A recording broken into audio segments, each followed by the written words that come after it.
Superman came out in 1978. It is directed by the great Richard Donner and stars the iconic Christopher Reeve as Clark Kent stroke Superman in what many would consider to be their favourite or the greatest Superman performance of all time. This is many people's childhood Superman film, and we're going to talk about it here on the Golden Hour Film Podcast.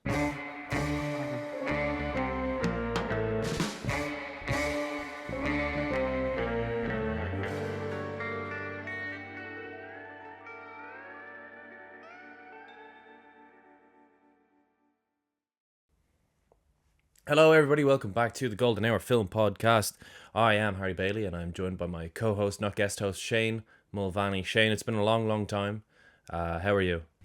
Yeah, it's about 10 minutes or so since we wrapped up Rear Window, last week's episode. Yeah, I'm pretty good, Harry. This episode will be releasing on Independence Day in America, so if you're watching it on July 4th, if you're watching it on July 4th, happy Independence Day to you.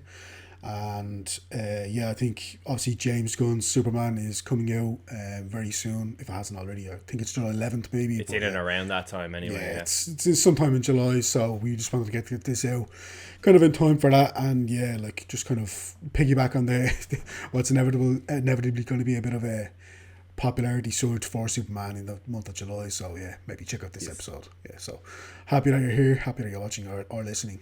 So thanks for watching. Yeah, let us know as well. Obviously, unfortunately, the Batman 2 seems to be shelved, if not cancelled. But if you like the thought of us covering these classic superhero films, let us know if you want to see us cover Batman 1966. Because I can tell you now, if we do, it'll be one of the greatest episodes of the podcast we've ever done. Because that is one of the most amazing films ever made. I love that film so much.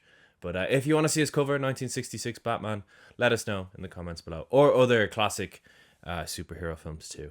But this week on the Golden Hour Film Podcast, it is Superman, starring Christopher Reeve, who did 4 films as Superman, with the common consensus, this is the best one. It's also got Marlon Brando in this film, who very much Marlon Brando's it up. Particularly 1970s Marlon Brando's it up as Jor-El. I love that he just keeps calling it Krypton. Like I'd say Richard Donner was just bashing his head on a table for like all of those monologues, but he kept calling it Krypton instead of Krypton. But this is I adore this film. It's by no means a perfect film. It's really not.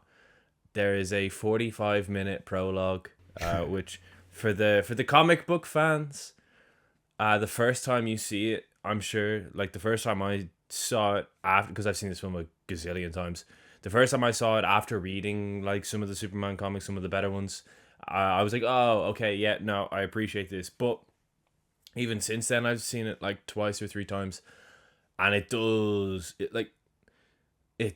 get to you. You don't actually see Christopher Reeve until 45 minutes into the film. That being said, from that point on, up until the slight silly ending, shall we call it, I think there's about an hour and 15 minutes of this film that is the most perfect superhero film that you can get. It just embodies Superman and it covers all the important side characters. It covers all of his powers. It shows how strong he is, but also what he fails at, which is obviously he can't save everyone. Because no matter how powerful you are, if you can lift tectonic plates whilst you're doing that, someone's still falling off a building on the other side of San Francisco, you know? And obviously there's the early lesson in that prologue, which everybody knows about, which we'll get to in a second. But I just think that there's an hour and 15 of this film that is just so perfect, and I adore it so much.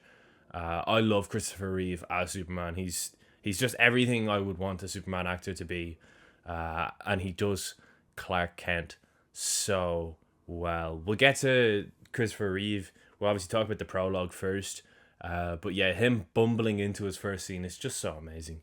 But Shane, before we do get into this 45-minute prologue, what are your thoughts on Superman? Have you seen this before, or is this your first time? No, I've seen it before. I haven't seen any of the other Reeve Superman films, actually. This is still the only one I've seen of that. I'd say that Zod thing makes no sense to you then. Well, like the That prologue, literally that serves to set up the second film, and then they just don't address it again. It's kind of funny. yeah.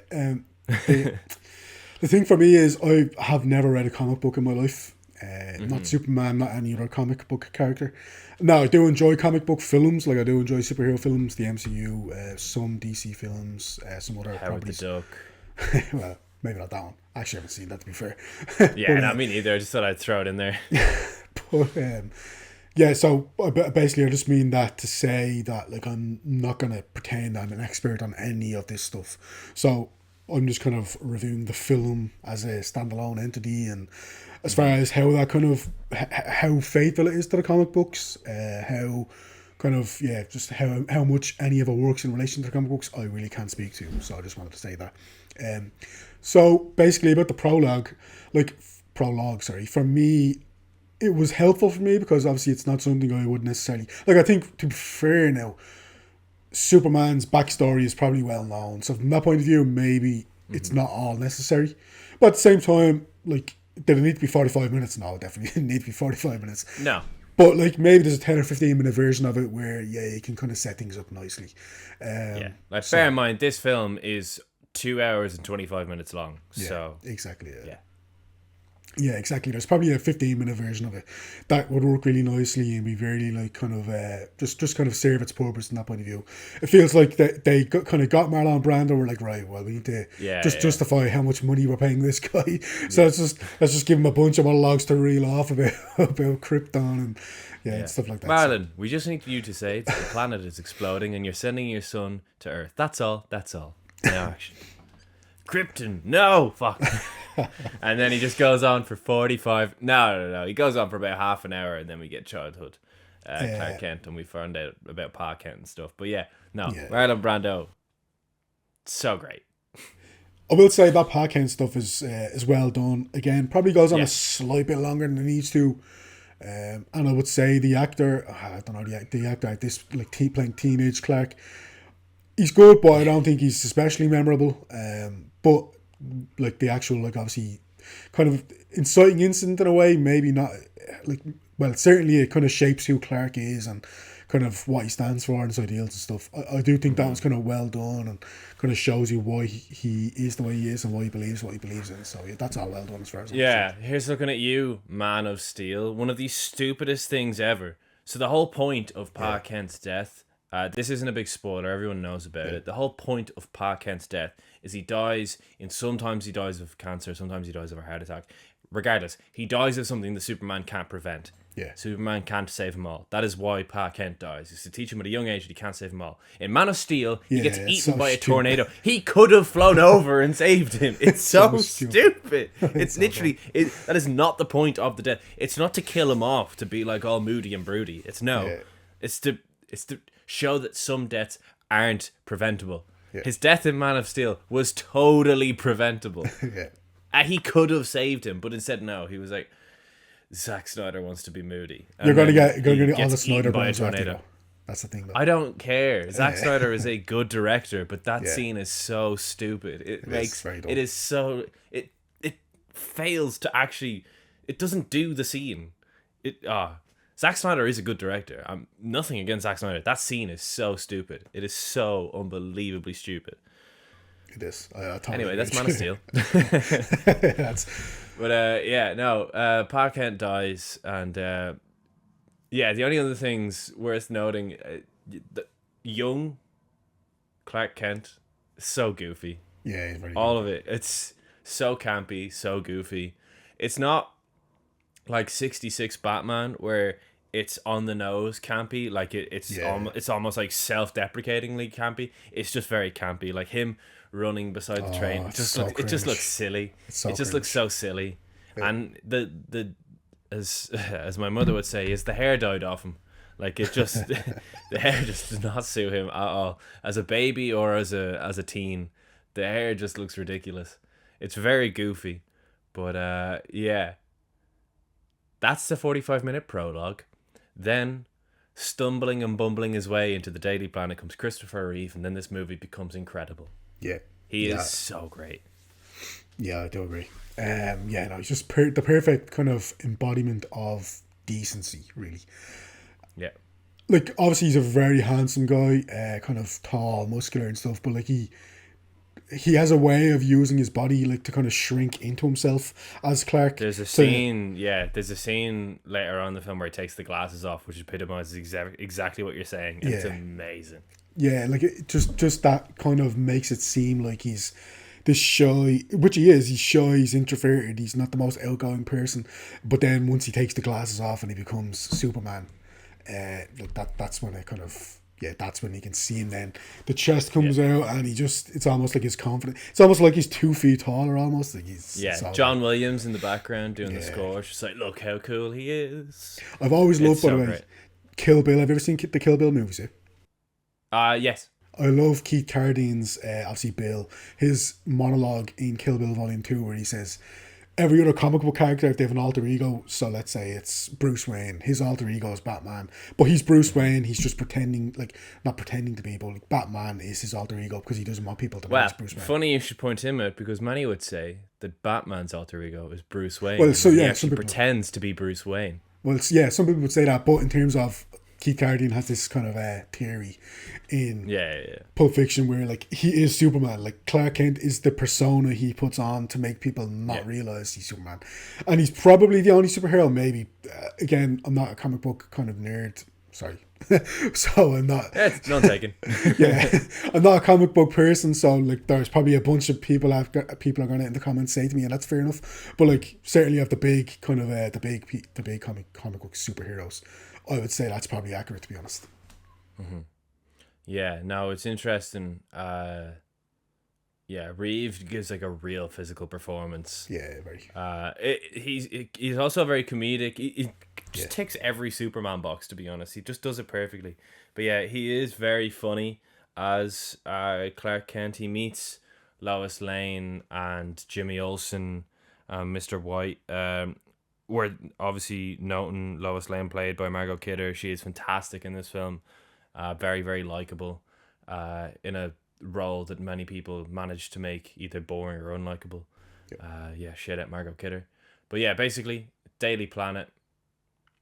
Lois Lane she doesn't run it, but she is the person when it comes to getting the scoops. Clark Kent is, it's kind of funny as well. He's the fastest typist they've ever seen. So he uses his Superman powers very sparingly as Clark Kent, but he uses it to type really fast to get himself a job at the Daily Planet. That's pretty cool.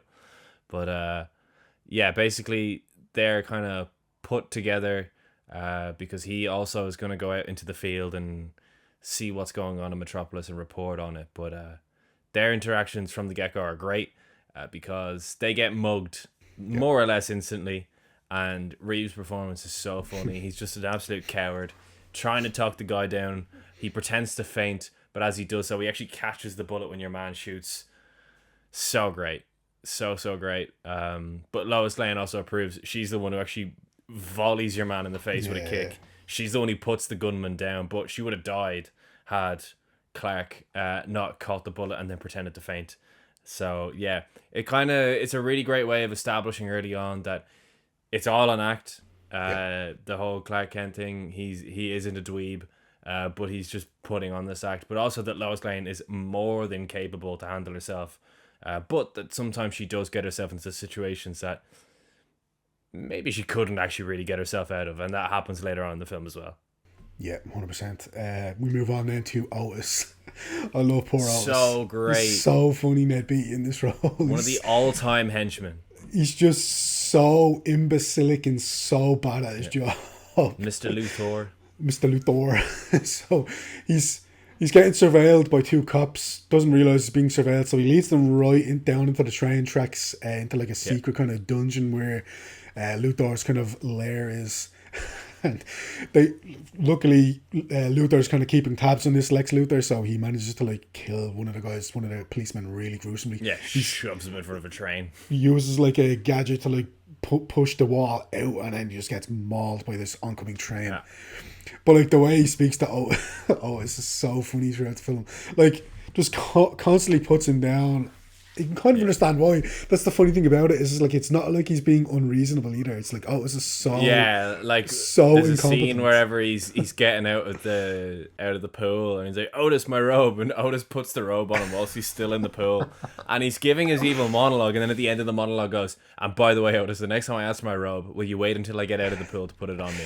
Gene Like, he's Hackman, so great. yeah, the two of them are so funny. It's just like Gene Hackman has had a real knack for comedy that I don't think was always mind, but like this is definitely up there. Even though he also sells the kind of dastardly villain stuff really well, Yeah. it's such a funny performance at the same time. Yeah, and then Ned Beatty as Otis, Yeah. who I think, because we haven't had one in a long time, I am most certainly nominating Otis for best Yeah. random side character, and he could win it. He is definitely so amazing, and we'll talk about what Otis does later on in the film as well. He's so great. But So even just Mr. Luthor is so great. Mr. Just Luthor. such a great idea. He just gets his name wrong the whole way through the film. It's so great. So, Oh. but then Lois is waiting for a helicopter escort to the airport to kind of work on some story. But then the cables of this copter come loose, and the the helicopter just starts spinning out of control. And who comes to the rescue? But obviously Clark. He sees what's going on, and then there's this like funny gag where he's going Most into like perfect Superman scene in cinema. yeah, it is. It's Is amazing. this So, helicopter save? It is the most. This is Superman. yeah, it is. This is the perfect Superman scene. So he saves them. He stops a burglar who's trying to obviously burgle the place. Then he there's like a police shootout going on elsewhere in the city. He goes and helps them. Then he saves another plane from going down. And there's a funny scene then with the pilot where he's like, yeah, I can't really tell you what's going on, but it's going to be okay. Yeah, and he saves a cat from a tree. Saves a cat from In a and tree. amongst all of this. Yeah, it's like just like you said, the epitome of Yes. the epitome of what Superman kind of is. Yeah. Like when he catches Lois when she falls out of the helicopter, Yeah. and he says, "I've got you," and she's like, "You've got me. Who's got you?" It's so great. Yeah. And as well, whenever he goes into the revolving door and gets changed into Superman, and then that guy's like, "Hey, that's a pretty nice outfit." It's like, the whole scene is just so perfect. It is exactly what Superman is. Yeah, 100%. So yeah, Lex Luthor actually seems, to be fair to him, to be pretty excited by the arrival of this new superhero. Like finally, there's a kind of enemy that's actually on his level. That's worthy of trying to defeat. Yeah, he says he's Of his gonna pull intellect. off the greatest crime of the century. So obviously, for the crime, he would need the greatest adversary of the Yeah. century. Exactly, yeah. So like finally he actually has someone worthy of his intellect almost. Editor White, so the editor obviously White wants the scoop on this new superhero. Where's he come from? Yeah. What's he want? Etc. Etc. So Superman goes to visit Lois for an interview, and she's obviously flustered by this hunk.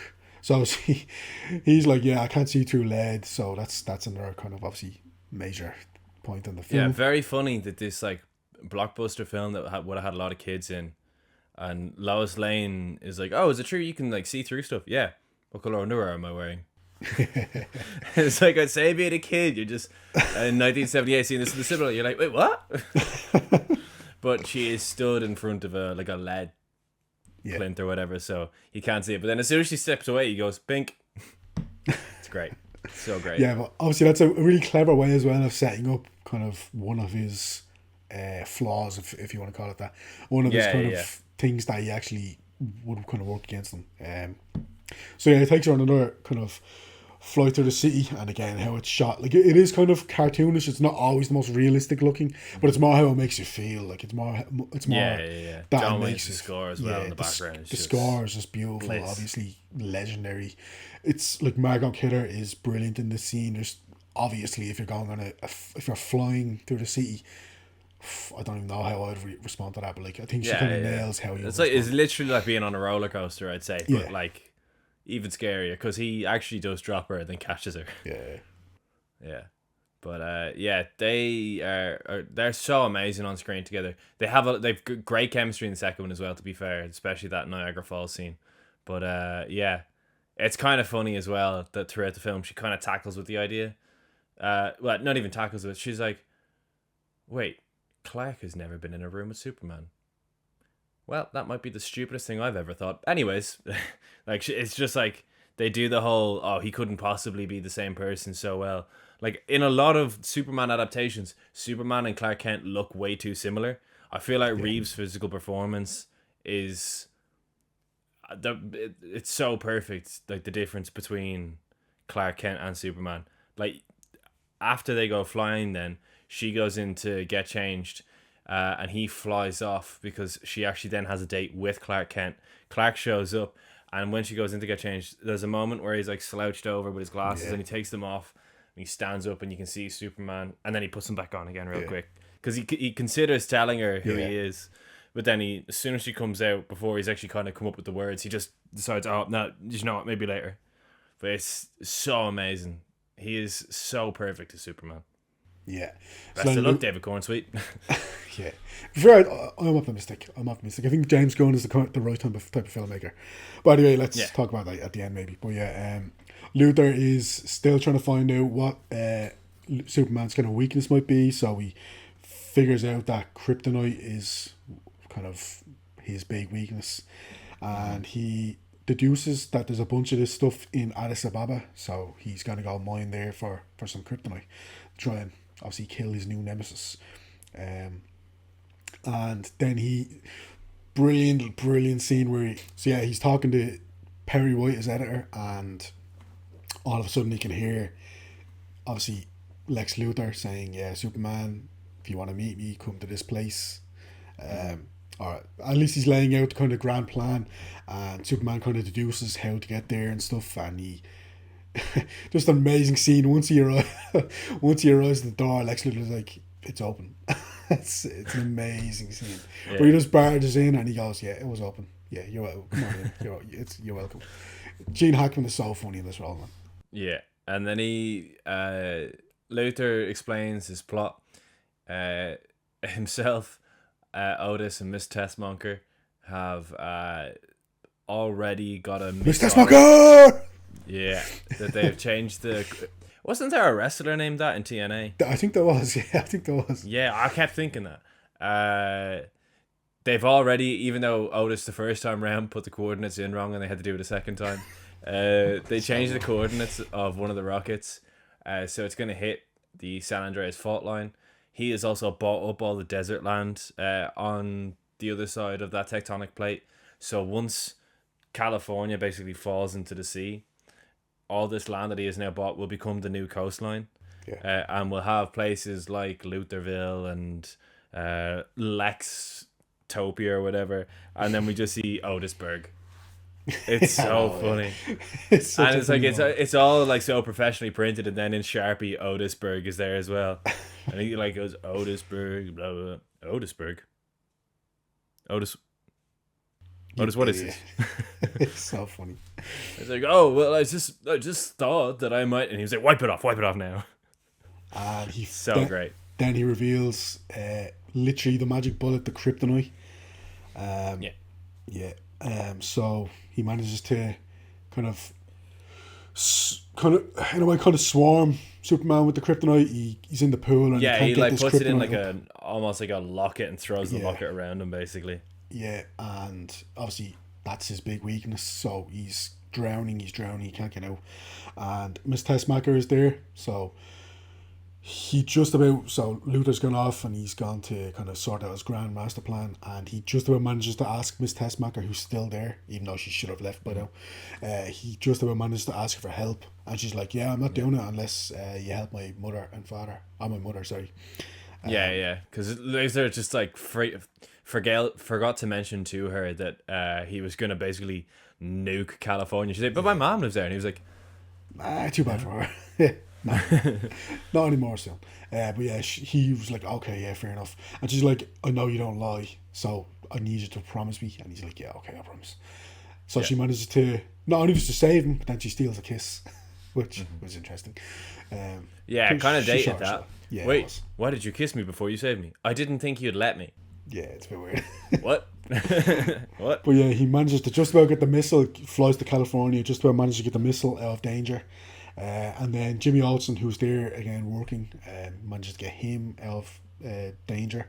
And a school bus full of children as well, where the San Andreas fault, or the San Francisco, whatever the fuck. Well, one of the faults was about to collapse, and he managed to kind of save the school bus from collapsing, obviously, into the ocean or whatever the fuck.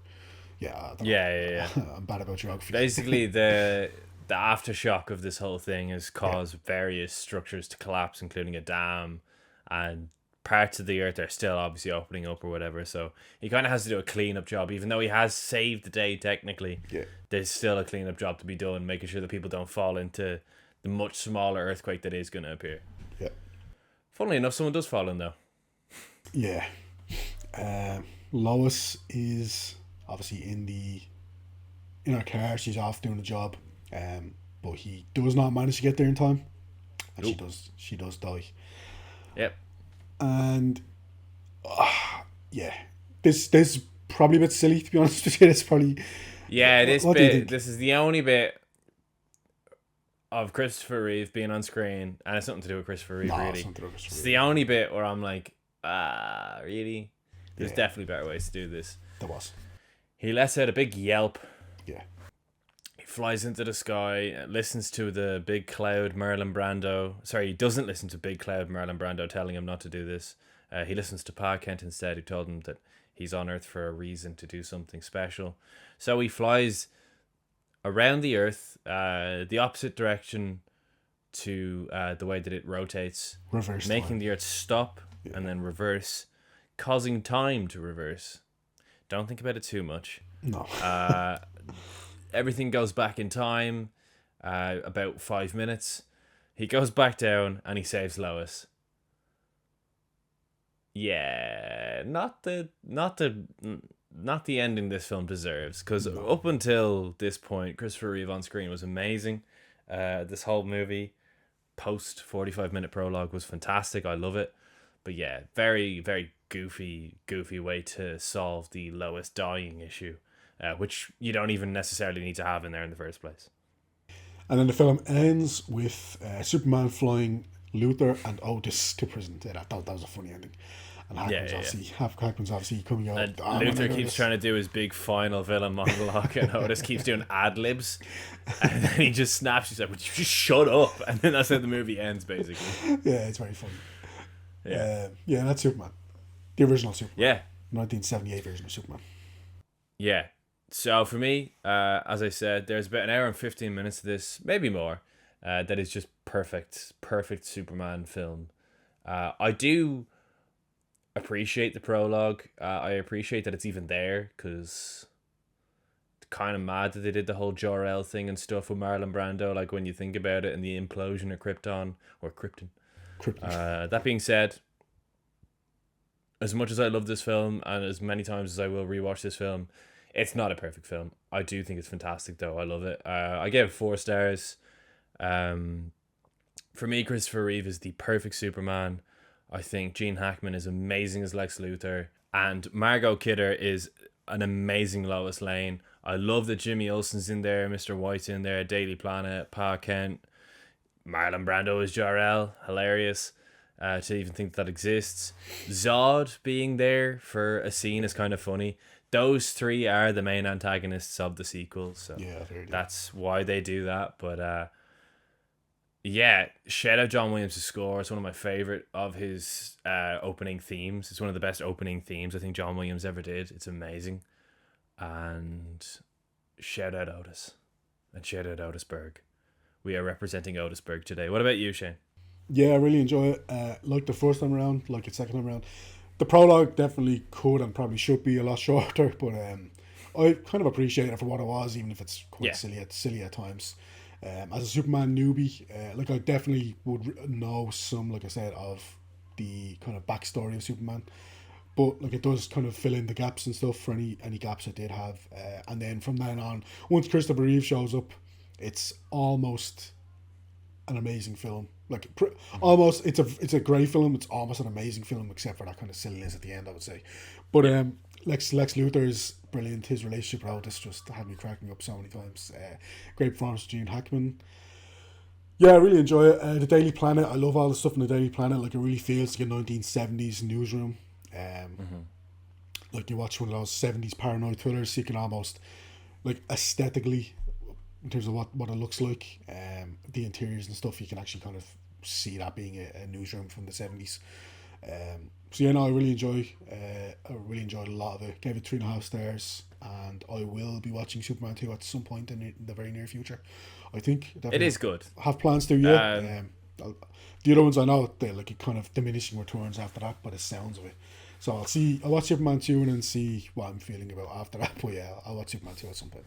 But no, I did enjoy Superman, and I am looking forward to James Gunn's reboot, reimagining, whatever you want to call it, because I think he's the kind of filmmaker. He does bring a lot of heart to his projects, yes. and yeah, I think he's just, especially since it's going to be a different take. It's obviously a much kind of more of not an ensemble, but there's going to be other superheroes which obviously aren't in this version of Superman. So I definitely think he's going to bring something new to it. He's going to have a different take, while also kind of still keeping the heart and the vision of what Superman should be. Yeah, the second one is fine. Superman and Zod are very good opposite each other. There's just yeah, it's an interesting one. There's one point where he does take off the S on his chest and throw it like a disc. It's pretty interesting. But yeah, that's Superman too. But yeah, that's Superman on the Golden Hour Film Podcast. Before we go, we'll talk about the films that we have watched recently. I've watched a bunch of random ones, to be honest. First and foremost, I watched Star Trek 3, The Search for Spock. Kind of hilarious that, not to spoil it or anything, but Leonard Nimoy effectively directed a film where he is Jesus. That's kind of hilarious to me. Search for Spock it is very good. I've liked every Star Trek film I've seen so far, and although this isn't the best one that I've seen, I definitely enjoyed it. That being said, Star Trek 4, The Voyage Home. Let me sell you all a movie real quick. Star Trek 4, The Voyage Home is a film where Kirk and Spock and the gang have to travel back in time to 1980s San Francisco to try and find whales, humpback whales to be specific, because a giant probe that communicates through whale song is about to blow up the Earth, and all the whales have gone extinct. It's worth noting that Spock has very little memory of anything that's happened in the previous few films and is dressed up as a ninja. And yeah, this movie is absolutely amazing. It is one of the great fish out of water, pun intended, films that I've seen. It is absolutely hilarious seeing the sci-fi futuristic Star Trek gang, the crew, trying to navigate the 1980s. It's hilarious. It's genuinely such like an intentionally funny movie. Shatner is so good in this one. He's absolutely hilarious. He does ham it up in the best way possible, almost reaching like Zap Brannigan levels of parody from Futurama. If you've seen Futurama, he is so funny in this film. But it didn't feel real. Like it didn't feel like Star Trek was actually gonna go like comedy. It was like, wait, is this just like an absurd plot, or are they actually doing a comedy Star Trek? And then you get to the point where Kirk and Spock have effectively gone on a date together to the whale museum, or to the aquarium, and Kirk looks into the tank of the whales, and the woman is explaining humpback whales to him, and then you just see in the tiniest little underwear Spock swimming around the tank with the whales, trying to communicate with them. It is absolutely hilarious. Star Trek 4 is amazing, and I could not recommend it enough. After that, I then watched Sherlock Holmes Faces Death. Finally a good one. It has been so long since I watched a Basil Rathbone Sherlock Holmes film and enjoyed it a lot. This is so great. It is everything that I wanted this film to be. Sherlock Holmes and Dr. Watson are basically in a big old house, kind of like Knives Out. There's inheritance involved. There's people getting killed off. He's trying to figure out who the murderer is and how they're getting from room to room. It's so great. Finally. I really enjoyed this one. I have not, yeah, as I said, I haven't like been really into any of Rathbone's Sherlock Holmes films other than Hound of Baskervilles, and Sherlock Holmes Faces Death has totally won me back. After that, I then watched Young and Innocent, directed by Alfred Hitchcock, and I was really into this. I see a lot of people who don't seem to like it, but I loved it. The chemistry between the two lead actors is really good. They have like great banter with each other. It's like a lot of the scenes are kind of dated, but I almost enjoyed it, to be honest. Like with the miniatures and stuff and the train sequence, like you can just tell that it's a little figure, and then you zoom in on the figure, and then all of a sudden it becomes an actor. I don't know. There's like a certain charm to it that I actually liked. Um, yeah, very strong characters, the two leads. There's a scene where they escape from the barn, and I was really into the stunts in it as well. It was pretty cool.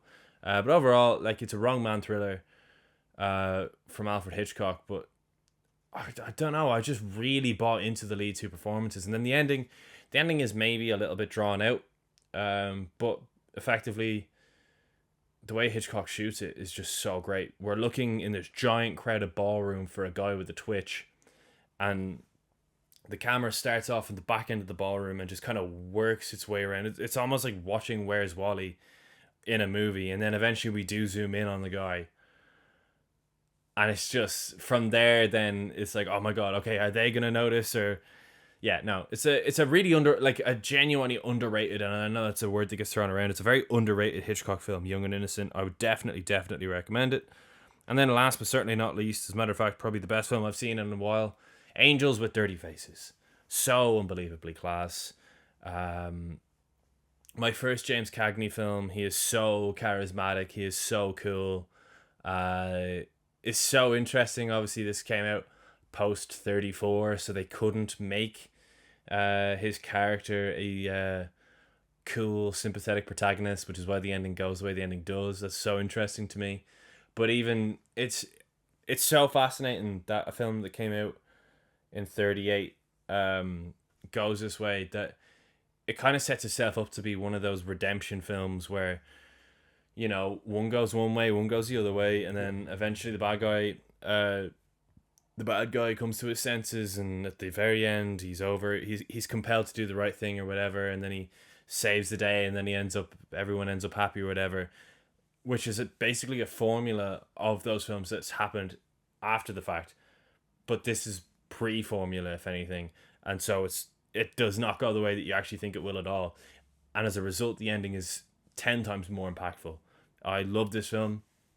I'm definitely going to watch more of these 1930s gangster films. I'm already a big fan of Scarface and Little Caesar, but no, I will definitely be tucking into a few more of these. And yeah, that's everything that I watched recently. What about you, Shane? Yeah, so I'm gonna save the best till last, even though it's the first one I watched. So it started off at 28 Days Later, which I really enjoyed.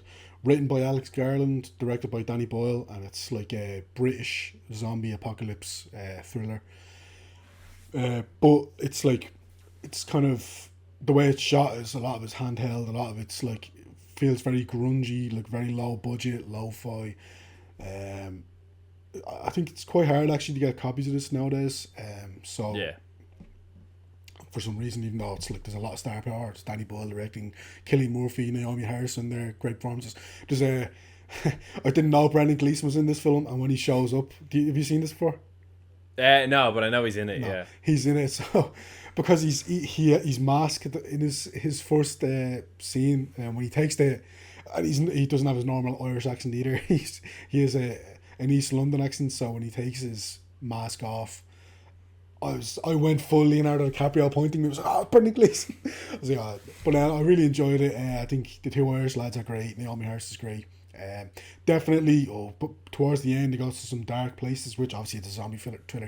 You'd expect it would, but like dark places that aren't anything to do with zombies. Like it's very much making the point that like humanity is kind of fucked. There's very humanity is yeah, so a lot of darkness there. Not really enjoyed it. Um, Havoc, which is the Gareth Edwards new film on Netflix. Well, say new, it came out a couple of months ago at this rate, but obviously it's Tom Hardy starring in it. So anyone who doesn't know Gareth Edwards, he's the guy who made The Raid and The Raid 2. Yeah. Which are both great. This is good. Definitely not as good as those two, but I had a good time with it. It's fine. It's a solid watch, which you probably won't ever. Well, for me, I probably won't ever want or need to watch again. But it's fine for what it is. It's it's very watchable. Stage Fright is the first 1950s Alfred Hitchcock film. Last week on the podcast, we obviously reviewed Rear Window, and I made the point that I thought that the 1950s was Hitchcock was one of the greatest like runs of any director in history. So I wanted to kind of check out this. It's one of the very few 1950s films of his I hadn't seen, and it's obviously the start of the decade. Really interesting. So basically, another wrong man thriller you'll never guess from Alfred Hitchcock. Yeah. So well, actually, not even necessarily a wrong man in this case. It's more a wrong suspect because Marlene Dietrich plays the femme fatale who kills her husband, but she gets her lover to kind of clean up the mess, but she kind of sets him up so he is spotted by the housekeeper as he's kind of cleaning up for her, and then it's assumed that he's the one who killed the husband, so he goes on the run. And it's only his friend, who is an actress, actually a theatre actress, who decides to go undercover in Marlene Dietrich's kind of she's a stage performer, a singer and a dancer and stuff, you know, kind of that kind of cabaret almost. She's performing, so she decides to become one of her personal assistants. So she goes undercover and takes this role to try and get evidence that her friend is innocent and Marlene Dietrich is the guilty culprit after all. But I think the start off really good, really interesting. The middle act is very long and elongated and quite boring actually. There's one great like kind of Ealing comedy almost point at like a fair, but other than that, like it's very repetitive and it goes on a lot longer than it should. But then once the final act kicks in, I think we've talked on the podcast before about a lot of Hitchcock films kind of the ending just feels very rushed. Like it'll do it in like 4 or 5 minutes and then it just ends. Whereas this actually takes its time. It's probably 15 or 20 minutes of sustained, slowly simmering build up of tension, suspense, and then I won't say what happens, but yeah, I definitely think the ending was quite memorable. So definitely went up in my estimation. My ranking, or my rating would have been relatively low.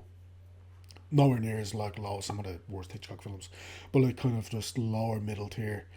But then the ending kind of definitely puts it up an extra grade, so I definitely would recommend it for if you're kind of a Hitchcock completionist. What else? Saturday Night is the film that Jason Reitman made about the very first ever episode of Saturday Night Live, which it's obviously called now. Back when it was started, it was called Saturday Night. Obviously, it's the kind of show that has been the launch pad of so many of the great American kind of comedy performers for 50 years now, really, like Will Ferrell. I'm not even going to go name. There's pretty much like 80% of the great American kind of comedy actors have probably passed through SNL at one point or other, I would say. So it's kind of a faithful.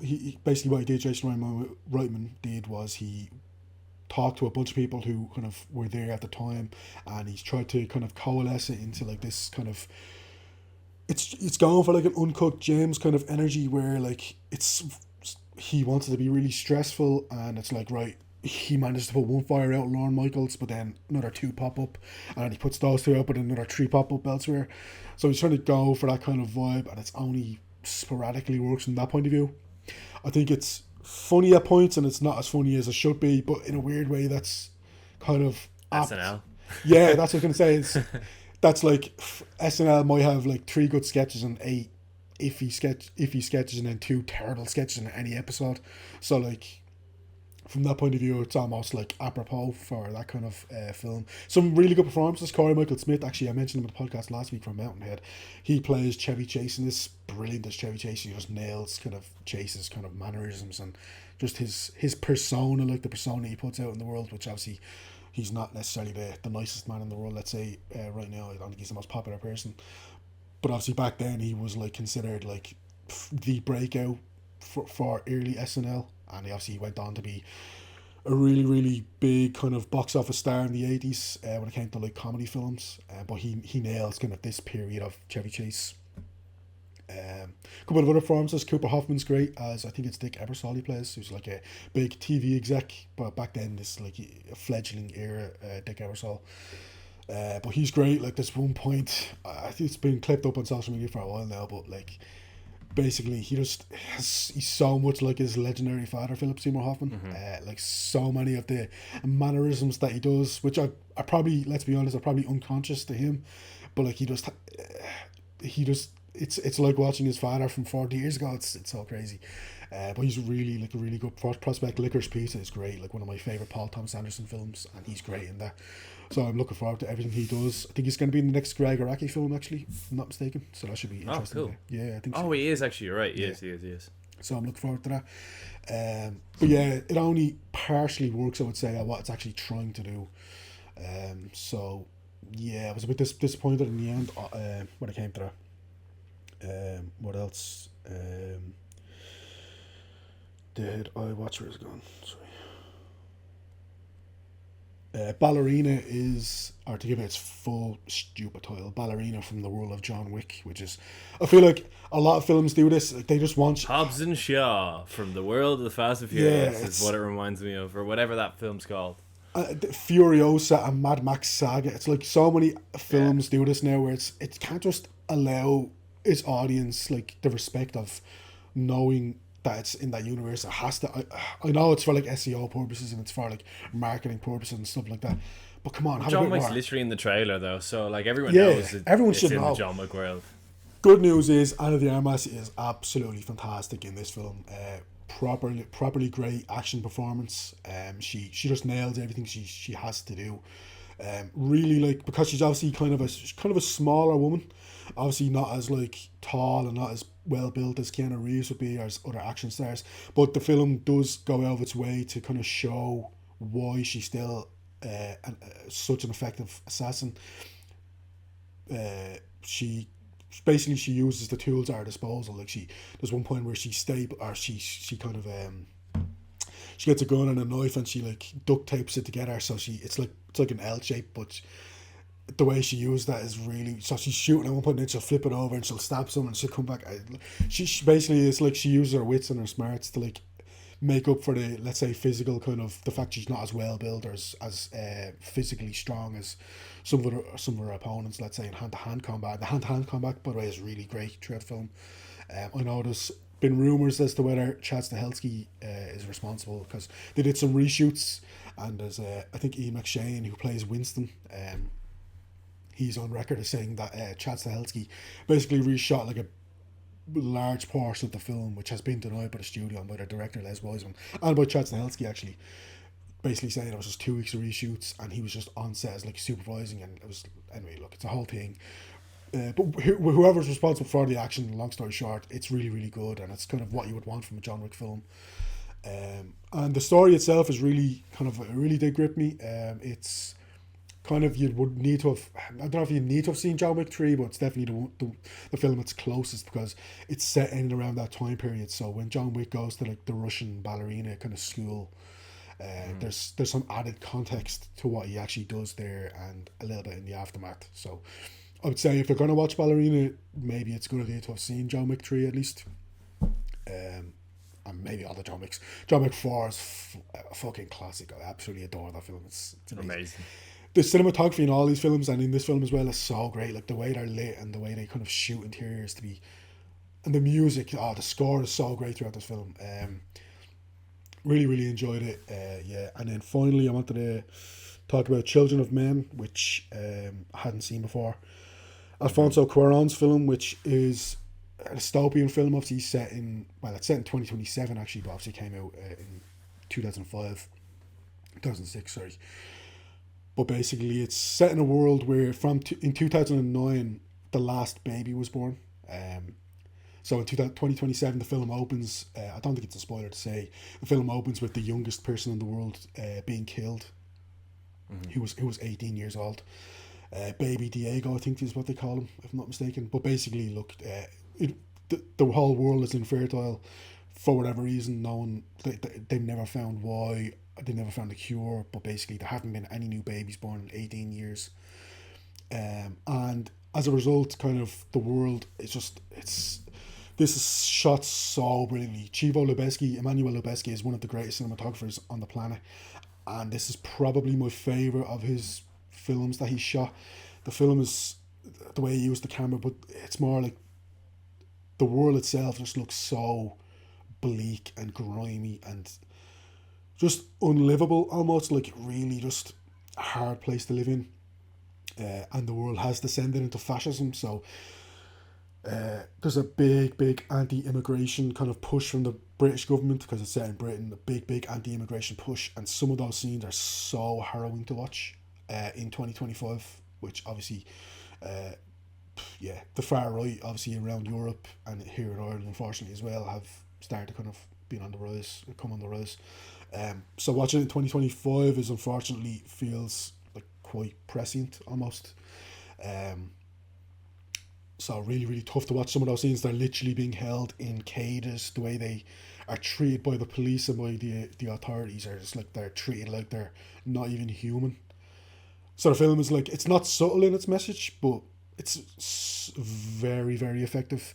And then later in the film, once, I'm not going to spoil what happens to the main plot, but basically the main character Clive Owen is accompanying someone to a place, and then we see, well, basically there's a combat breaks out, like a big fight between a kind of a guerrilla warfare kind of freedom fighters, if you want to call them that, and then the kind of fascistic kind of government authorities who want to keep them in their place and stuff. But anyway, it's this whole gunfight is going on. Something happens, and all I could think about, to be honest with you, was what's happening in Gaza, the genocide in Gaza, and the thousands of, I'm getting kind of choked up now talking about the genocide in Gaza, all the children who have lost their lives, all the innocent civilians who have lost their lives, but especially the children. I don't know, yeah.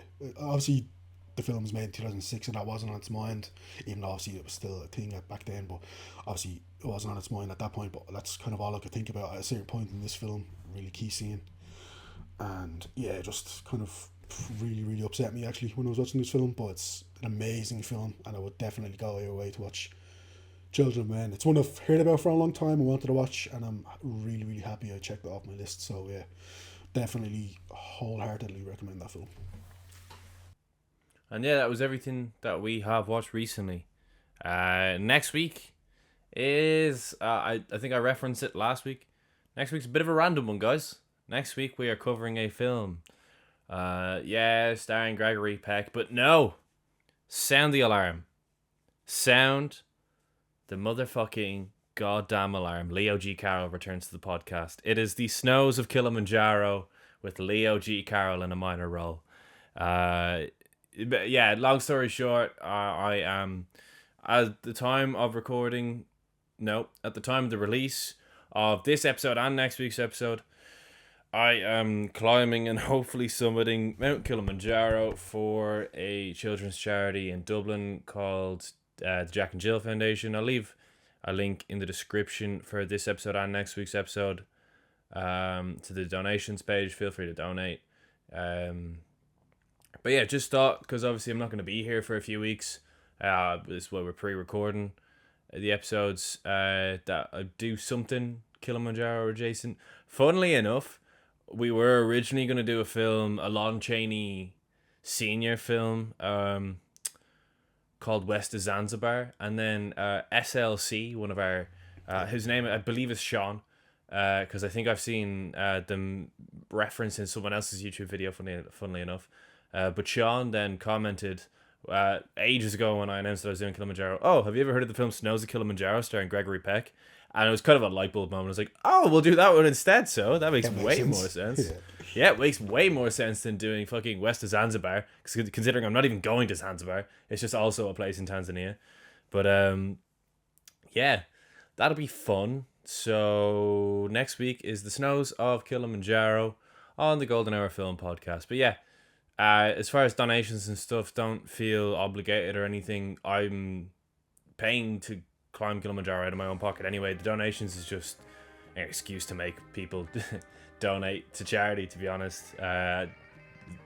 So it's a very worthy cause. Look them up if you want, but I'll leave the donations page in the description of this week and next week's episodes of the Golden Hour Film Podcast. Thank you very much, everybody, and this has been the episode where we have covered Superman. I've been Harry Bailey. I've been Shane Honey. And that was Golden Hour Film Podcast. Goodbye. Goodbye.